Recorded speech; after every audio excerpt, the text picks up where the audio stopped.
Hey everyone, we're Group C and we'll be talking about the Barangaroo site remediation up in Sydney. So, a bit of an overview about the site. The site has been in the Aboriginal occupation for about 6,000 years. In the 1820s, one of the first wharves were constructed to facilitate trade with Europe. In the mid 1800s, from 1841 to 1921, Australian Gaslight Company operated the Millers Point Gas Works. Subsequent decades required more wharves and warehouse facilities to facilitate the growing trade. Currently, the site is Sydney's new commercial and tourist and cultural precinct. Due to the gas works, several underground and overground structures were constructed and manufacturing buildings. There was also several underground gas holder pits. The NSW EPA deemed the site was contaminated due to the gas works, and in 2009 they deemed the area be remediated. Coffee's Environments was tasked with the site investigation, and the remediation was carried out by land lease or on behalf of infrastructure NSW.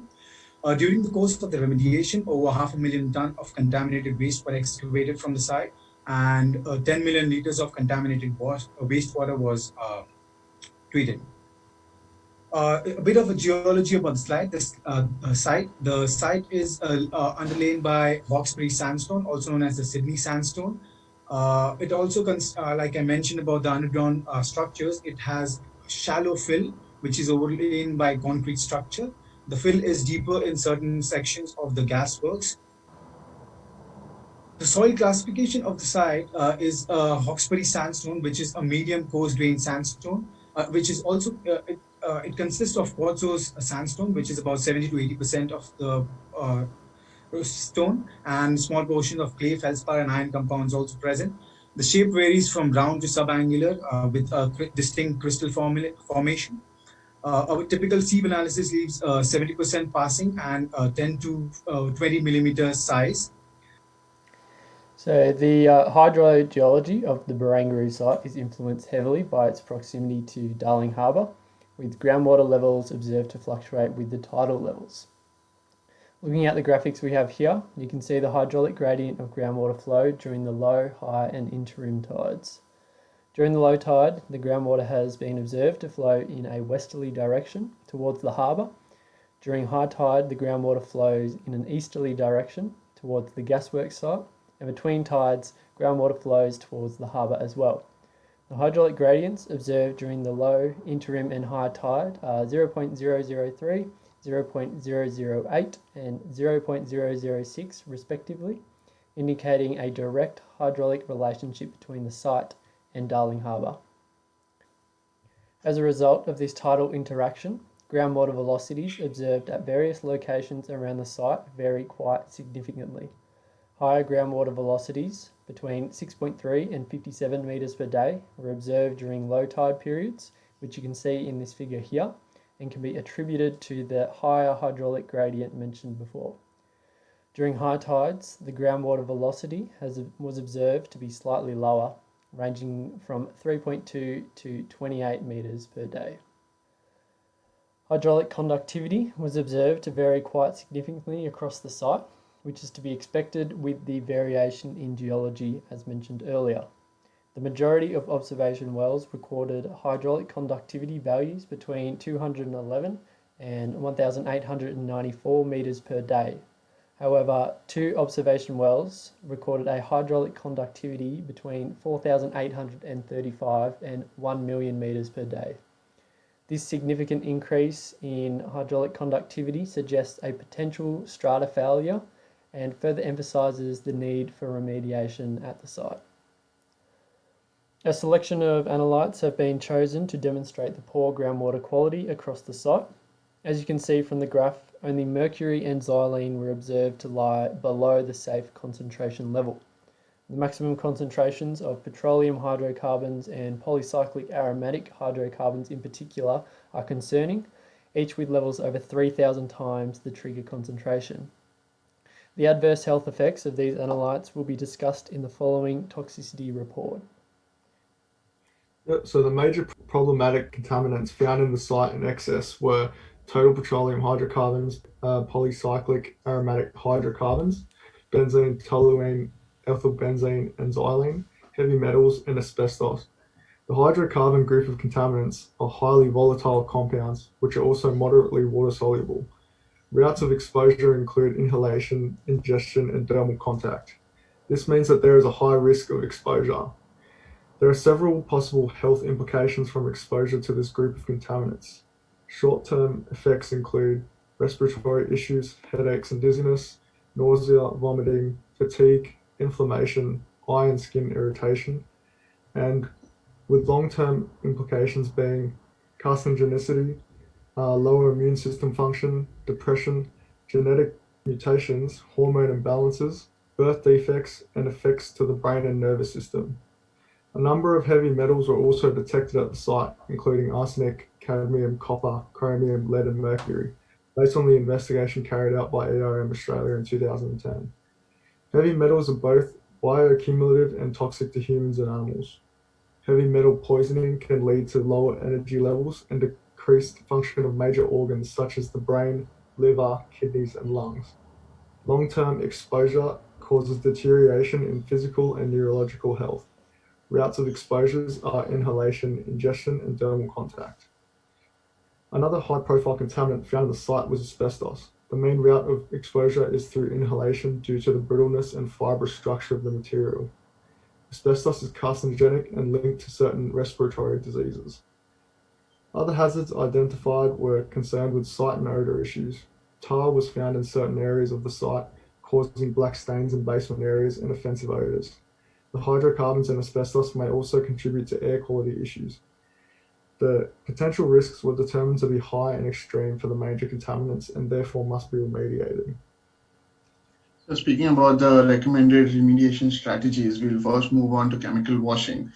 We've tried to remediate inorganic pollutants such as zinc, lead, arsenic, and along with their respective reagents. But what is important to understand here is that these reagents will be used in the form of an aqueous solution and thus have the potential to generate concentrate post chemical washing, which needs to be treated appropriately. In phytoremediation, we can understand that it's a combination of convection and diffusion. The water which is used by the leaves creates a hydraulic gradient causing the process of convection, and in this process also some ions are absorbed quicker than the supply, which creates a concentration gradient that complements the diffusion part of the process. Now, studies highlighted that lead extraction through this method is a bit difficult. However, the addition of EDTA to the soil can overcome this issue. A study has also suggested the use of certain weed species plants for using it in the process of phytoremediation. In electrokinetic remediation, conceptually it is very similar to an electrolytic cell, where you have an anode and cathode in an acidic medium and an alkaline medium as shown. The pore water acts as an electrolyte for the cell, and when the current is passed, the respective inorganic contaminants move towards the electrodes for further extraction. There are limitations to this process where the electricity cost for this process is quite high and requires electrode maintenance. Nevertheless, there have been successful studies regarding this method in the Netherlands and USA. For BTEX, TPH, and PAH compounds, let's first look at non-volatile compounds. A study suggested the use of Pheton's reagent, which is a combination of hydrogen peroxide and ferrous sulfate heptahydrate. This solution that can, once mixed with the soil, is allowed to settle for 1 week to reach its oxidation stage for further remediation. The volatile compounds could be removed with more conventional methods such as air purging and soil vapor extraction in the case of contaminants reaching below the water table. The USA EPA has suggested enhancement of the SVE using hot air injection, steam injection, and electrical resistance heating. Another recent study has developed a compact system for the treatment of groundwater polluted with BTEX and TPH, which involves 3 main phases, which is the suction stage, aeration, and adsorption. In the aeration stage, basically, water is to be aerated that allows the removal of volatile organic components in the groundwater, which then further moves, the water then moves towards the adsorption phase, where it is passed through a filter having 50% activated carbon and 50% rice husk. That basically leads to 96% removal of BTEX and TPH. Now, cost estimation is a very subjective issue in this matter and will vary depending on which country it is used. However, an approximate value for each of these methods have been highlighted in the table, and some of them have a really low cost for implementation and can be used for site remediation. Before a site remediation strategy could be proposed, the previous use of the site was determined and several site investigations were undertaken.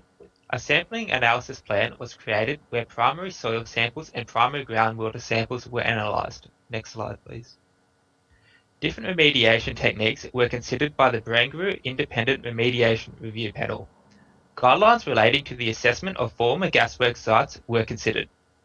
As a result of this, the review panel considered a series of options including in situ and ex situ treatment technologies. Each option considered was screened against weighting factors. It was determined either ex situ excavation or surfactant enhanced in situ chemical oxidization would be most suitable remediation approaches. A laboratory treatability study and pilot trial test of enhanced in situ chemical oxidization was undertaken on site. However, there were some concerns raised about its use. Excavation of the contaminated materials is a proven technology to remediate gasworks sites, and therefore it was determined ex situ excavation and removal off-site would be used. A groundwater retention wall was keyed into the bedrock and effectively isolates the material within it from the surrounding environment.